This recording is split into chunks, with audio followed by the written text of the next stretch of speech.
warahmatullahi wabarakatuh. Hello everyone, let me introduce myself. My name is Anissa Mujadatul Mawarah with the student number 202400H191 from class 1A05. So today I will present about understanding English tenses.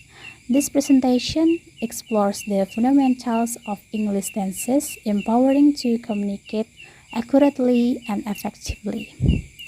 Jadi, understanding English tenses berarti kita memahami bentuk waktu dalam bahasa Inggris yang digunakan untuk menunjukkan kapan suatu tindakan atau peristiwa itu terjadi.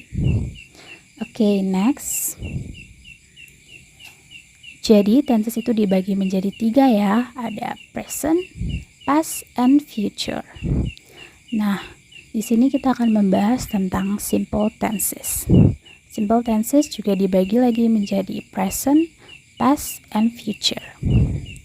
Present simple used for habits, routines, and facts. For example, I eat breakfast every morning. Jadi, untuk bentuk present simple ini digunakan untuk dalam kegiatan kita, dalam rutinitas, dan dalam fakta kehidupan kita. Contohnya, saya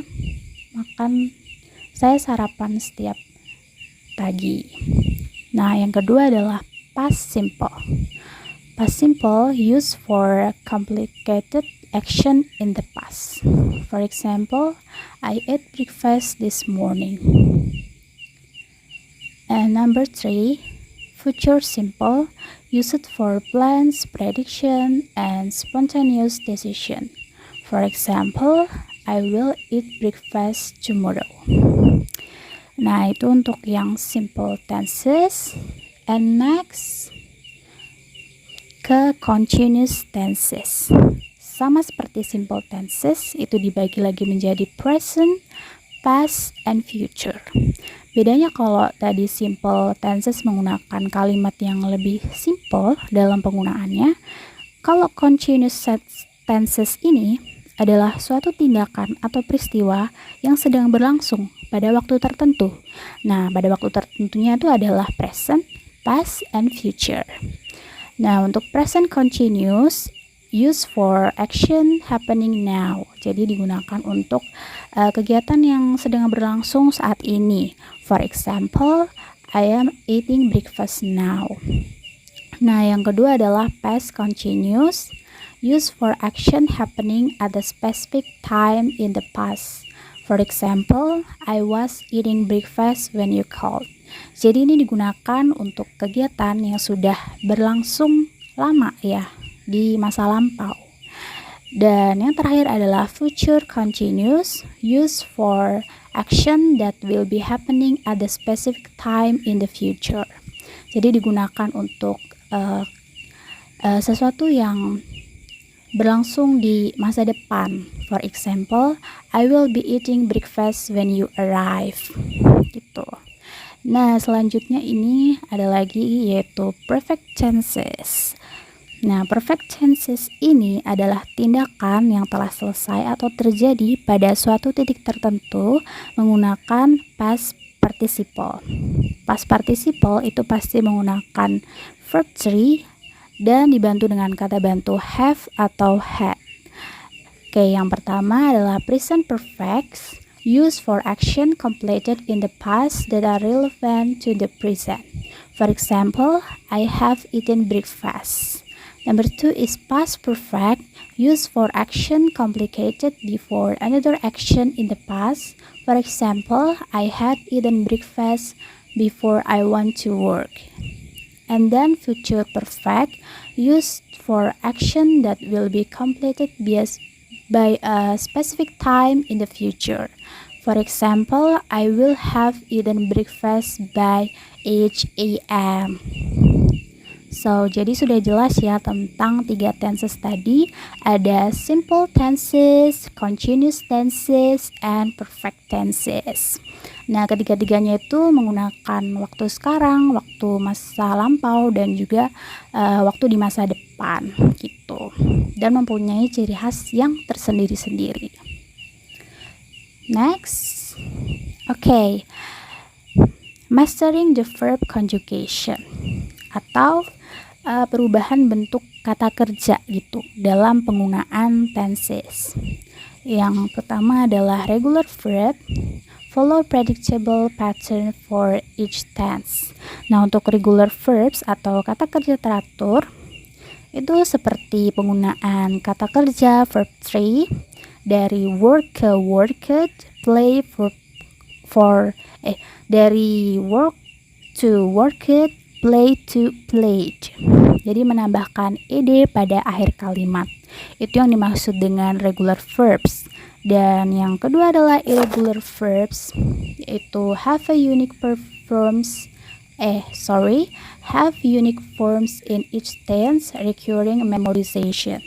Nah, irregular verbs ini adalah kata kerja tidak teratur. For example, go to went, eat to ate.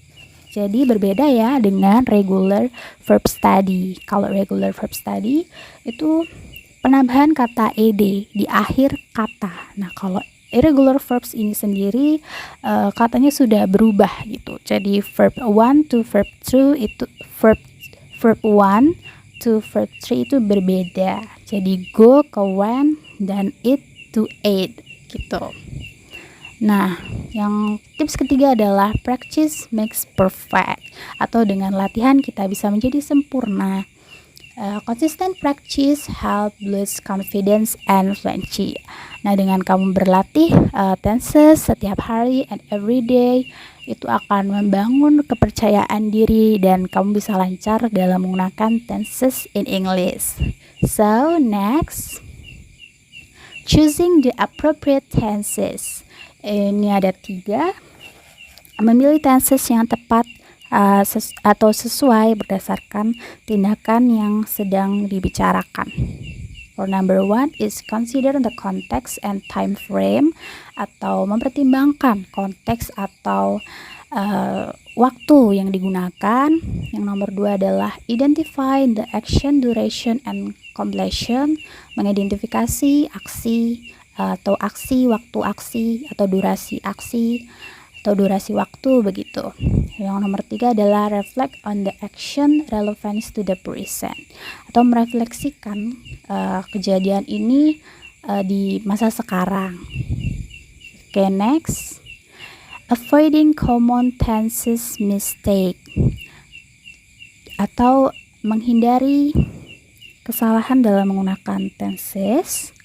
Yang pertama adalah mixing tense. Jadi mixing tense ini adalah kesalahan dalam penggunaan tenses, atau dengan kata lain dengan di mix tensesnya begitu. Nah, solusinya adalah use consistent tenses within a sentence or paragraph.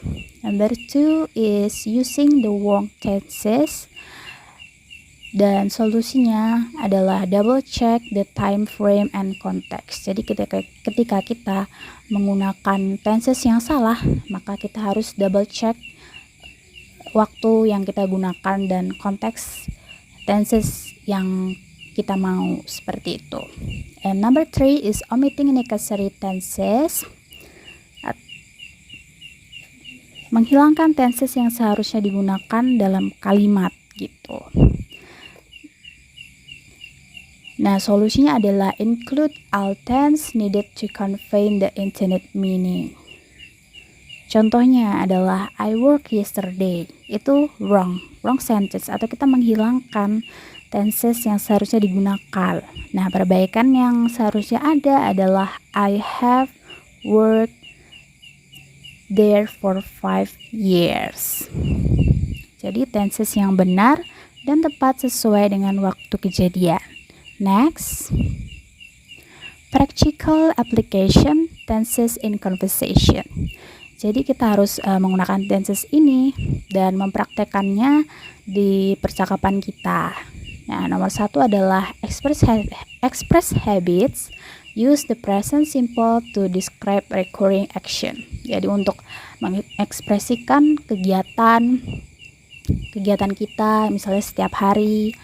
Number 2 is share experience. Use the past simple to narrate past event. Atau untuk membagikan pengalaman yang kita punya, itu juga kita akan menggunakan tenses.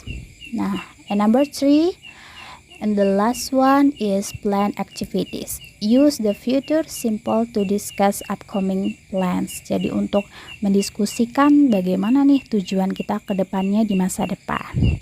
So, that's all about my presentation. I think it's enough. Thank you for the attention and see you next time. Bye.